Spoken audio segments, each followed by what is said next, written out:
Assalamualaikum warahmatullahi wabarakatuh. Selamat pagi anak-anak, pagi.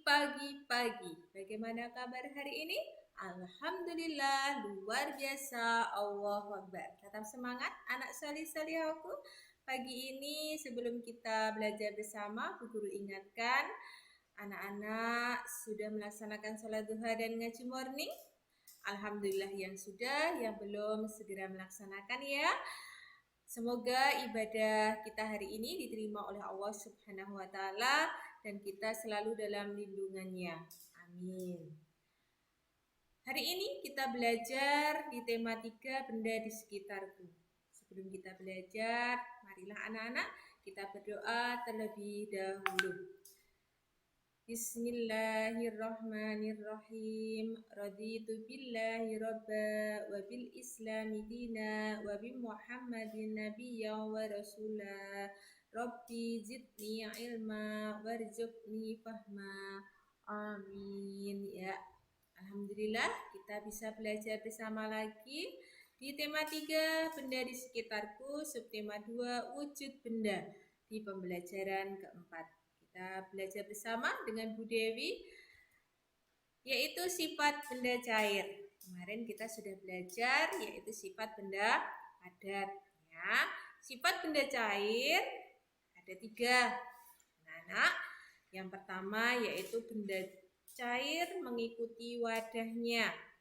Ya, maksudnya di sini misal kalian mengambil air kemudian dimasukkan dalam botol, bentuknya juga akan berubah sesuai pada tempatnya atau wadahnya. Jadi bentuk airnya juga seperti botol. Ya, kalau ditaruh atau dimasukkan dalam gelas, nanti juga airnya akan menyesuaikan dengan bentuk gelas. Ya, itu yang pertama. Guru ulangi, sifat benda cair yang pertama, bentuk benda cair yaitu mengikuti wadahnya. Yang kedua, bentuk permukaan benda cair yang tenang selalu datar. Ya, jadi bentuk permukaan benda cair itu yang tenang selalu datar. Kalau air itu tenang pasti akan terlihat datar. Ya.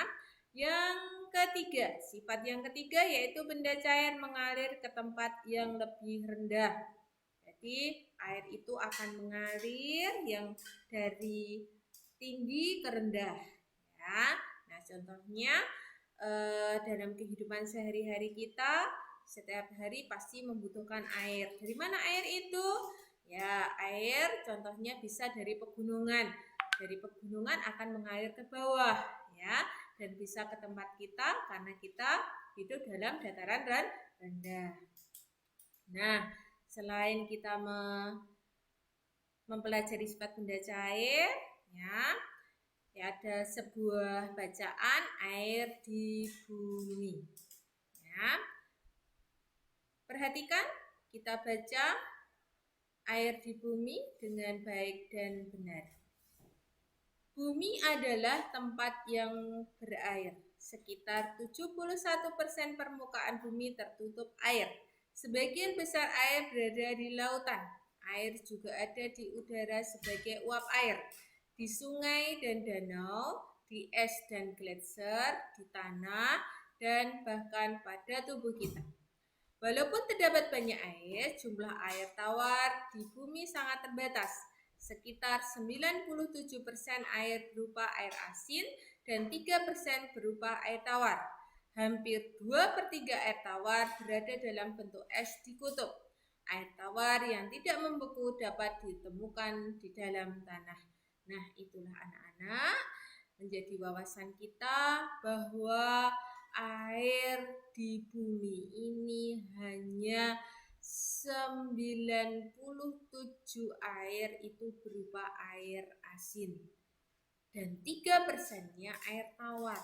Padahal kita dalam kehidupan sehari-hari banyak memerlukan air tawar. Oleh karena itu, kita harus selalu berhemat air. Ya, anak-anakku. Jadi kalau di rumah air keran ada yang dibuka dan itu terbuang sia-sia. Nah, anak-anak harus bisa menutup kerannya karena kita harus berhemat air. Nah, itu tadi kita belajar tentang benda cair, contohnya berupa air. Sebelum ke berikutnya, materi berikutnya, Bu Guru ulangi sifat benda cair. Tadi ada berapa? 3. Yang pertama, bentuk benda cair itu mengikuti wadahnya atau tempatnya. Yang kedua, bentuk permukaan benda cair yang tenang itu selalu datar. Ya, jadi air tenang itu terlihat datar. Datar itu sama rata.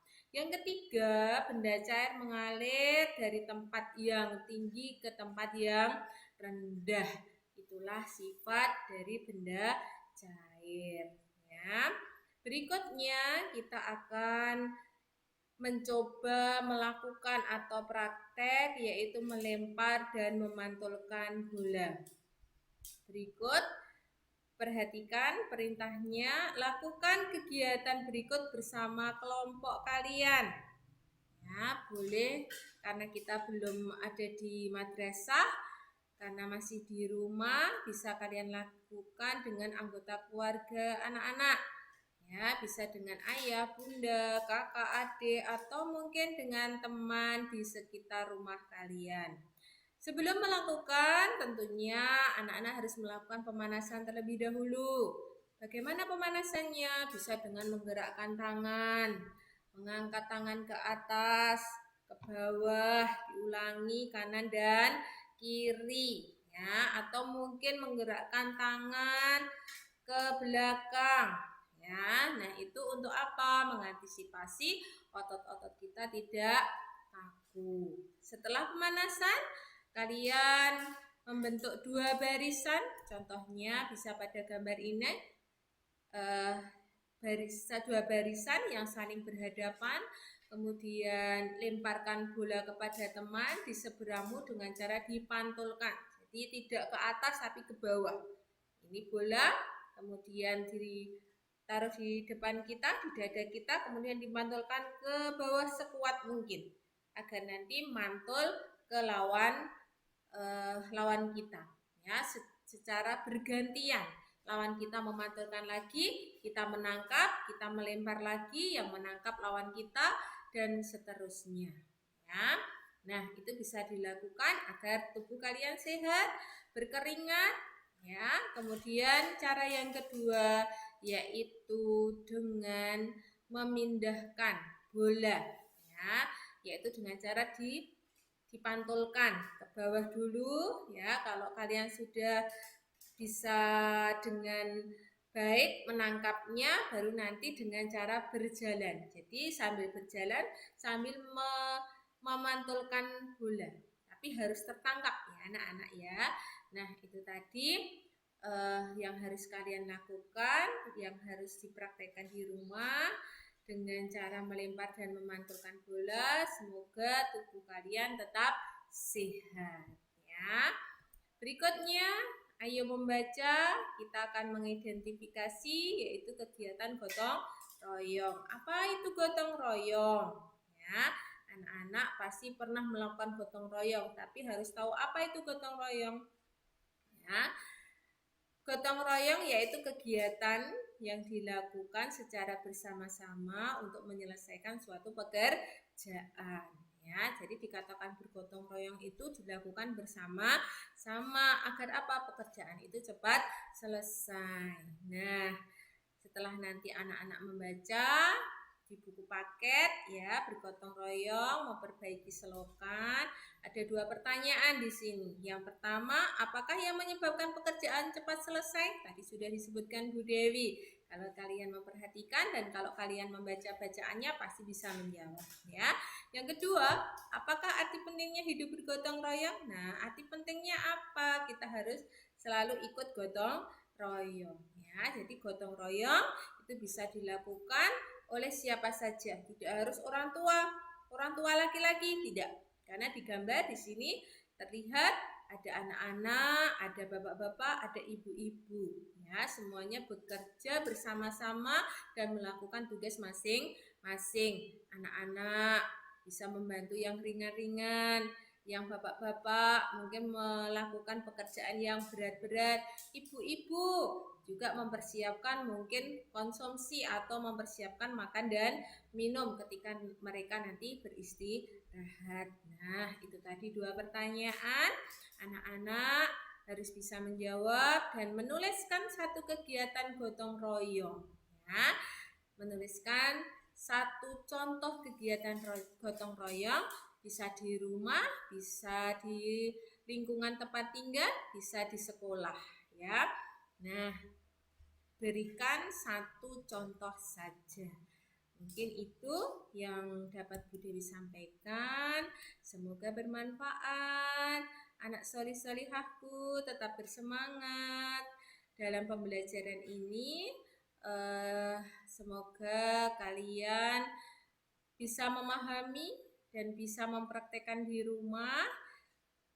Itu saja yang dapat Bu Dewi sampaikan. Kita akhiri dengan membaca Alhamdulillahirrabbilalamin. Wassalamualaikum warahmatullahi wabarakatuh.